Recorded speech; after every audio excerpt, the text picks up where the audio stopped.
Hello everyone, मैं आनंद Nagvanshi simple law classes में आपका स्वागत करता हूं। हमने भारतीय न्याय संहिता के डेफिनेशन क्लोज की ट्रिक पढ़ा है, जिसमें 22 क्लोज तक हमारा हो चुका है। हमें अब 22 से आगे का बनाना है। आइए स्टार्ट करते हैं।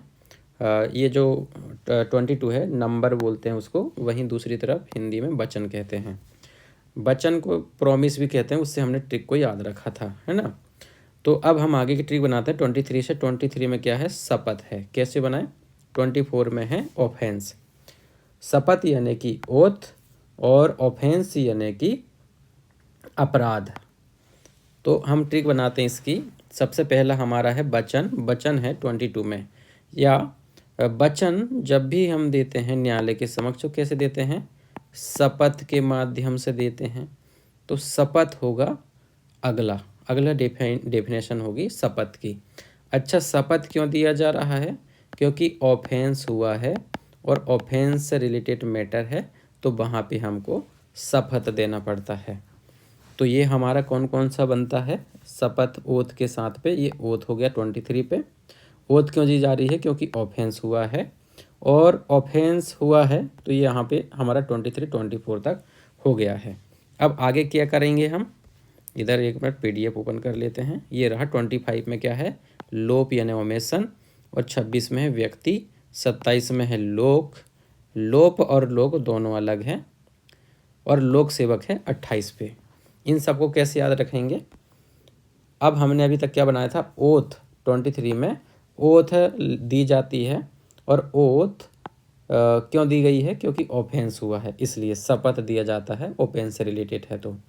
तो जो भी वचन है उसके लिए ओथ होगी 23 में, क्योंकि अपराध से रिलेटेड है। अब 25 में क्या हो जाएगा? लोप, यानी कि जब भी हम वचन देंगे कोई भी शपथ के माध्यम से अपराध के बारे में, तो 25 कहता है कि किसी भी प्रकार का ओमेशन नहीं होना चाहिए। और ओमेशन किसे नहीं करना है? ओमेशन किसी को भी नहीं करना है, ठीक है। कोई भी ओमेशन नहीं कर सकता जब न्यायालय के समक्ष जाएगा। तो कौन कौन हो सकता है वो? चाहे वो पर्सन हो, चाहे वो पब्लिक हो, चाहे वो पब्लिक सर्वेंट हो, ये तीनों नहीं करेंगे। क्या नहीं करेंगे? ओमेशन। किसी भी प्रकार का ओमेशन नहीं होगा। एक बार फिर से देखिए, वचन कहाँ पे दिया गया है? 22 में। 22 को बोलते हैं वचन। वचन दिया जाता है शपथ के माध्यम से, और शपथ क्यों दी गई है? क्योंकि अपराध से रिलेटेड मैटर चल रहा है न्यायालय में। तो वहाँ पे किसी भी प्रकार का ओमेशन नहीं करेगा। कौन कौन नहीं करेगा? ना तो पर्सन करेगा, ना पब्लिक करेगी, ना पब्लिक सर्वेंट करेगा। ये तो हमारी नॉर्मल एक ट्रिक हो गई, ठीक है। दूसरी ट्रिक और क्या बन सकती है यहाँ पे? तो ये बनेगी 25, 26 और 27 की। देखिए ज़रा, 26, 27 और 28 की। 26, 27 और 28 तीनों में पी आ रहा है ना।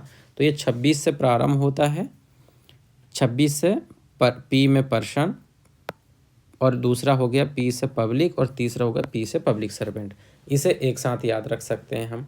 ज़्यादा बेहतर है कि हम इसे कनेक्ट करके पढ़ लेते हैं।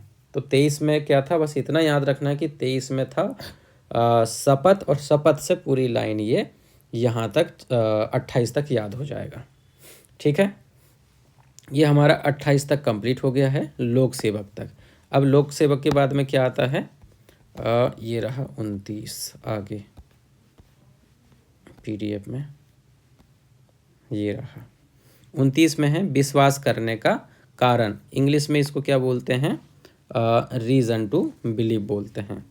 दोनों याद होना चाहिए, 29 में दिया गया है। इसे याद कैसे करें? तो देखिए, विश्वास करने का कारण। देखिए, रीज़न जो यहाँ पे है, वहाँ पे रीज़न जब बोलते हैं तो 9 का ना आ रहा है। ना मतलब नो। हिंदी में देखें तो कारण जब बोलते हैं तो ना आ रहा है। ना मतलब नो। बोलने में नो शब्द का इस्तेमाल हो रहा है, ठीक है। तो विश्वास करने का कारण। अब विश्वास, ये जो विश्वास दिया गया है, विश्वास का मतलब क्या हुआ? विश्वास में कितने लोग होते हैं? पहला जो विश्वास कर रहा है, और दूसरा जिस पर विश्वास कर रहा है, तो 2 लोग होते हैं।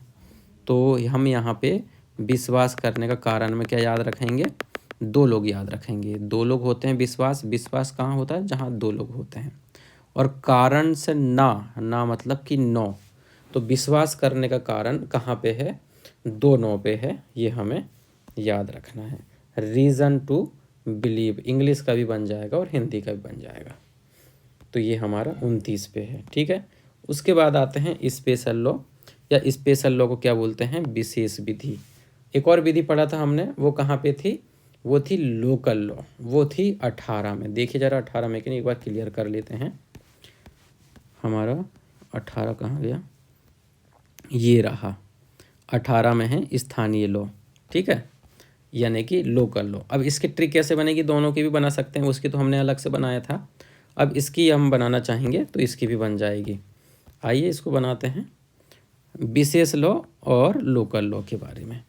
अब मान ली 17 में क्या है, लोकल लॉ, यही है, और यहाँ पे है स्पेशल लॉ, ठीक है। इसे कैसे याद रखेंगे, तो याद रखिएगा ये 18 पे है, 17 पे नहीं, 18 पे है लोकल लॉ, और 30 पे है स्पेशल लॉ।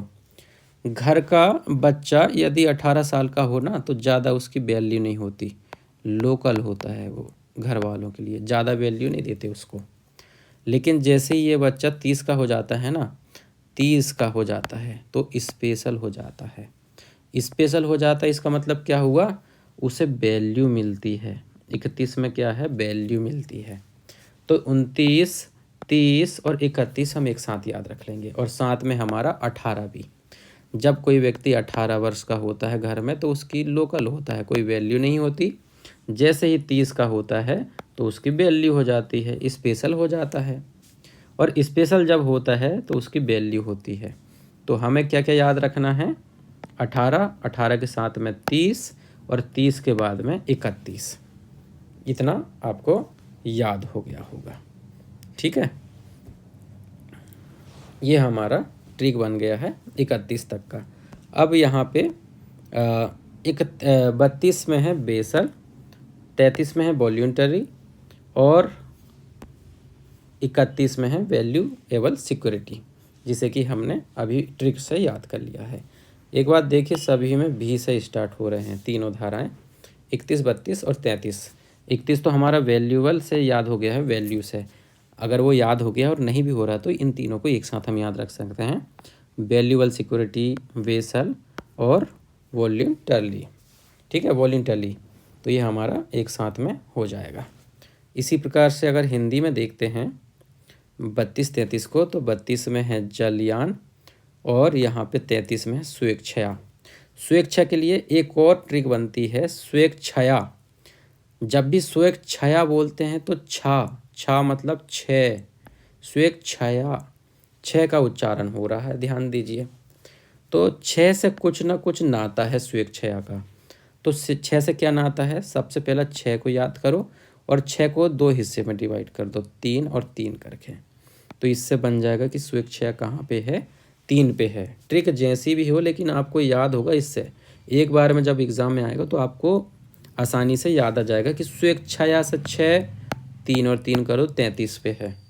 तो इस तरीके से आपको याद हो जाएगा, ठीक है। और एक साथ याद करना है तो 31, 32, 33 आप याद कर सकते हैं, है ना। चलिए अब और भी ट्रिक बनाते हैं आगे की, बस हो ही गया है, थोड़ा सा रह गया है।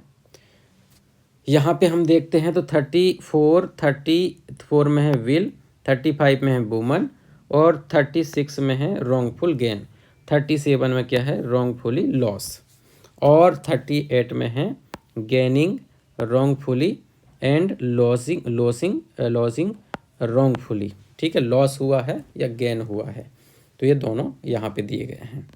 कैसे याद रखें, तो आपको पता होगा सभी में डब्ल्यू से स्टार्ट हो रहा है, वो ऐसे भी याद रख सकते हैं, लेकिन मेरे पास उससे बेहतर ट्रिक है। एक तरीका एक ये हो गया है, और एक तरीका यहाँ पे है कि जब भी शॉपिंग करने कोई भी जाता है या महिला जाती है, महिला सबसे अच्छी शॉपिंग करता है, ये सब मानते होंगे।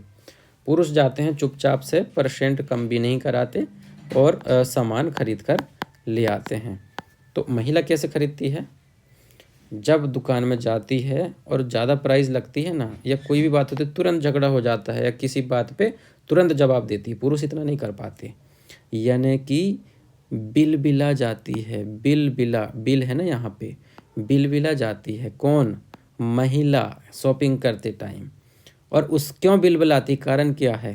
क्योंकि खुद के लाभ के लिए और दुकान वाले की नुकसानी के लिए। जब महिला बिल बिलाती है तो पहले बिल बिलाया, कौन बिल बिलाया? महिला। फिर 36 में क्या हुआ? लाभ के लिए बिल बिलाया। 37 में क्या हुआ? और दूसरे दुकानदार की हानि होगी। ठीक है। और 38 में क्या होता है? फिर जो महिला ने किया वही होता है, खुद को लाभ ले लेती है और दुकानदार का नुकसान हो जाता है। हालांकि नुकसान होता नहीं है, ये तो हमने एक ट्रिक से याद रखने के लिए बनाया है। तो किसी भी महिला को, अगर हमारा उद्देश्य नहीं है कि वो बुरा माने, बस हमने ट्रिक याद रखने के लिए ये बनाया है। ठीक है। तो इससे हमारा 38 तक ट्रिक बन जाता है। तो आप याद रख सकते हैं कि बिल से बिल बिला जाती है, वूमन बिल बिलाती है, और खुद के गेन यानी कि लाभ के लिए और दुकानदार की हानि के लिए। इससे हुआ क्या? खुद का लाभ हो गया और दुकानदार का नुकसान हो गया। तो ये हमारा 38 तक याद हो गया है। 38 के बाद में लास्ट बचा है 39। ये डिफाइन नहीं है, डेफिनेशन नहीं है। डेफिनेशन में है 39 पॉइंट, लेकिन इसमें केवल इतना बताया गया है कि जो भी चीज़ें यहाँ पे शब्द या पद हैं जो कि इस संहिता द्वारा परिभाषित नहीं है, तो वो आईटी, सूचना प्रौद्योगिकी अधिनियम 2000, या फिर बीएनएसएस, मतलब सीआरपीसी की जगह जो नया कानून आया है बीएनएसएस 2023 में, अगर वो अर्थ है, डेफिनेशन दी गई है, तो वहाँ जो डेफिनेशन है वो यहाँ पे ले ली जाएगी। तो इतना हमारा कंप्लीट होता है डेफिनेशन क्लोज का। आई होप आपको ये समझ में आया होगा। आपको धन्यवाद।